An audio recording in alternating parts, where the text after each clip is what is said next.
بسم اللہ الرحمن الرحیم۔ السلام علیکم ناظرین، بنی اسرائیل میں ایک عورت رہتی تھی جو بہت ہی بدکار تھی۔ خدا نے اس کو حسن و جمال بے تحاشا عطا کیا ہوا تھا اور بدکاری میں اس عورت کی کوئی حد نہ تھی۔ پوری بستی کے اس کے ساتھ ناجائز تعلقات تھے۔ وہ اتنا مال اکٹھا کر چکی تھی کہ اس نے اپنے لیے عالیشان محل نما گھر تیار کروایا، ایک تخت بنوایا اور وہ بن سور کر کسی رانی کی طرح اس تخت پر بیٹھتی تھی، اور اس کے ساتھ شہر کے امیر لوگوں نے ناجائز تعلقات رکھے ہوئے تھے۔ اس کی زندگی ایسے ہی گزر رہی تھی۔ ایک مرتبہ وہ اپنے گھر کا دروازہ کھول کر بیٹھی تھی کہ قریب سے کسی اور بستی کا نوجوان گزرا جو بہت ہی عبادت گزار تھا۔ اچانک اس کی نظر اس عورت پر جا پڑی اور اس عورت کی تصویر اس کے دل میں اتر گئی۔ وہ تو چلا گیا مگر اس کا دھیان ادھر ہی رہ گیا۔ پھر وہ مراقبہ میں، ذکر میں، تسبیحات میں، تلاوت میں جب بیٹھتا تو اس کا دل ہی نہیں لگتا تھا۔ اس نے روزے بھی رکھے لیکن اس عورت کا خیال نہ گیا۔ اس نے اپنے آپ کو تکلیف بھی پہنچائی مگر اس کے دل سے خیال نہ نکلا۔ ایک دن اس نے سوچا، جب اس خیال سے میری جان نہیں چھوٹتی ہے تو میں اس عورت کے پاس جاتا ہوں۔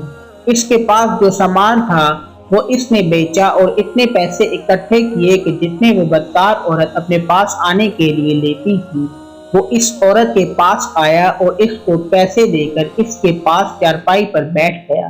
بات چیت کرنے لگا۔ اچانک بات چیت کے دوران اس کے دل میں یہ خیال آیا کہ میں نے اپنی زندگی کے بہت سارے سال اللہ تعالیٰ کی عبادت میں گزار دیے ہیں۔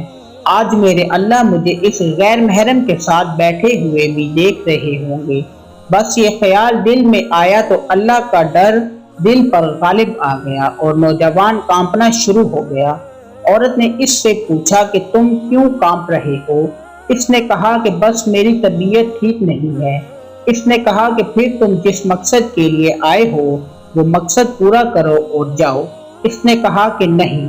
وہ بڑی حیران ہوئی کہ آج تک میں نے اپنی زندگی میں کوئی ایسا مرد نہیں دیکھا جو میرے قریب آ کر بیٹھے اور پھر برائی کیے بغیر چلا جائے۔ مگر نوجوان نے کہا کہ اچھا میں جاتا ہوں۔ اس نے کہا کہ تم کون ہو؟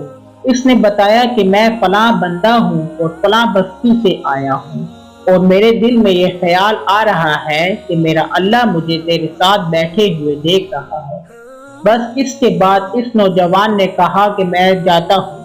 اب وہ چلا تو اس عورت کو جو تھوڑی دیر کی صحبت ملی تھی، چنانچہ عورت کے دل میں خیال آیا کہ یہ کنوارا نوجوان اتنا اللہ تعالیٰ سے ڈرتا ہے جبکہ اس نے کوئی گناہ بھی نہیں کیا اور میں نے اپنی ساری زندگی گناہوں میں گزار دی ہے، میں تو خدا سے ڈرتی ہی نہیں۔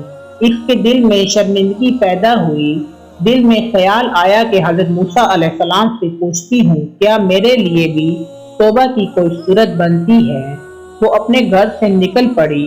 اب اس کو پوری بستی پہچانتی تھی، وہ ایسی نامی گرامی عورت تھی۔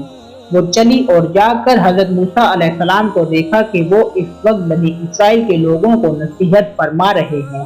اس نے کسی آدمی کے ذریعے پیغام پہنچایا کہ حضرت موسیٰ سے جا کر کہو کہ میں آپ سے ملنا چاہتی ہوں۔ اس خدا کے بندے نے سیدھا جا کر سب کے سامنے کہہ دیا کہ حضرت موسیٰ آپ سے فلاں عورت ملنا چاہتی ہے۔ حضرت موسیٰ نے نام سنا تو آپ کو بھی بہت جلال آ گیا۔ لوگ کیا سوچیں گے کہ ایسی عورت ان سے ملنے کے لیے آئی ہے، ان کا تعلق آپس میں کیا ہوگا؟ حضرت موسیٰ نے غصے میں کہہ دیا کہ اس کو کہو چلی جائے، میں اس سے نہیں ملنا چاہتا ہوں۔ اس نے آ کر کہا کہ میں نے بات کی تو حضرت موسیٰ بڑے ناراض ہوئے اور وہ تم سے نہیں ملنا چاہتے ہیں۔ وہ ڈر گئی۔ اس نے کہا کہ میری بدکاری ایسی ہے کہ اللہ مجھ سے پہلے ہی ناراض تھا اور اب اللہ تعالیٰ کا نبی بھی مجھ سے ناراض ہو چکا ہے، میرے لیے تو اب دنیا میں کوئی ٹھکانہ نہیں ہے۔